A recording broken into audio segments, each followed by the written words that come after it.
Joining us here on the program. Pleasure to get your thoughts on that. Thank you. We now move on and over to Europe, where as Russian President Vladimir Putin prepares to meet US President Donald Trump, many Ukrainians have expressed deep skepticism about the talks, saying they expect no real change and no peace to come from them. This comes after Trump said he is open to holding a trilateral summit in Alaska with Russian President Vladimir Putin and Ukrainian President Volodymyr Zelensky, according to a White House official.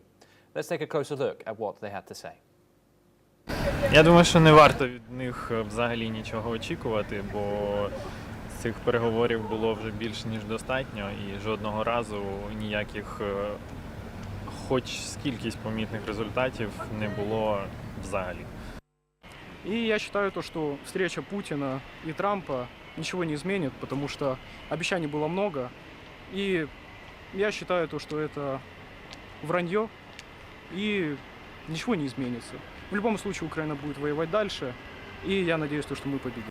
We're now joined by Professor Veselin Popovsky. He's a professor and vice dean at Jindal Law School. Thank you very much, Professor Popovsky, as always, for discussing this with us.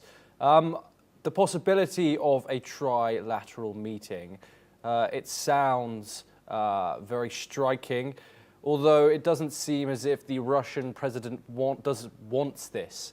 Why is Vladimir Putin so against, seemingly, directly meeting with the Ukrainian president, along with, of course, Donald Trump? Obviously, Thomas, Vladimir Putin wants one-to-one meeting with Donald Trump, somehow to get out of the isolation he has been over the last 3.5 years.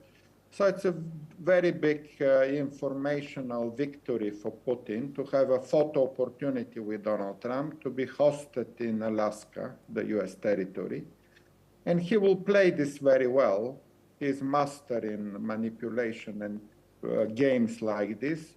He will present that Russia's invasion in Ukraine has been legitimized, and Russia is happy to talk about the global order, the borders, the future security, and everything else, escaping from the sanctions and from the pressure which has been under the last 3.5 years very heavy, hitting the Russian economy.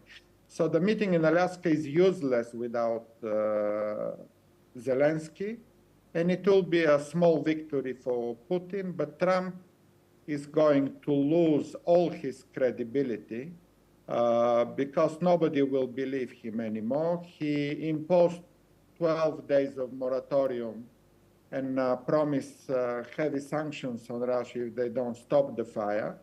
And the day when the ultimatum expired, Donald Trump invites Putin, instead of putting sanctions on Putin, he invites Putin to visit him in Alaska. So it's exactly the opposite of what Donald Trump said 1 week ago. And with that president of the United States in the White House, very, very little can be expected. Professor Popovsky, obviously many Ukrainians, along with many Ukrainian allies, have raised deep skepticisms about this meeting. Donald Trump obviously wants peace, but people don't think that there's going to be any movement here. If does Donald Trump also think this, or do you think that he sees an opportunity for real negotiation here? Well, if Donald Trump wants peace and wants to become a Nobel Peace Laureate, there is one thing he can do. He can arrest Putin on arrival in Alaska and deliver him to a war crime tribunal. The war will stop immediately if Donald Trump does that. And it doesn't take much. He can dispatch some force to Alaska, less than the one he dispatched in Washington, D.C., neutralize the bodyguard of Putin and arrest him and deliver him to a tribunal. Next day, he will be announced as a peace Nobel laureate.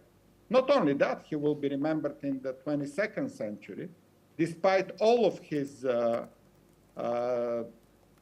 incompetent and impotent ideas so far. Arresting Putin in Alaska is the only way that Donald Trump can deliver peace in Ukraine. Everything else will prolong the war, because a meeting without any outcome, where Vladimir Putin will feel like the master of the show, and he can say anything, he can promise anything, he will probably give some presents to Donald Trump to please him, and he would like to present the meeting as the two biggest global leaders sitting together and deciding the future of the world. All of this delivers nothing. The Europeans are united. Yes. Not only Europeans, the world is united against all of these talks because they are against international law, against the UN Charter.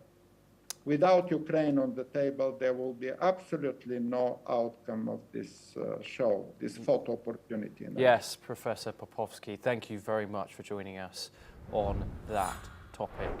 We will, of course, bring you everything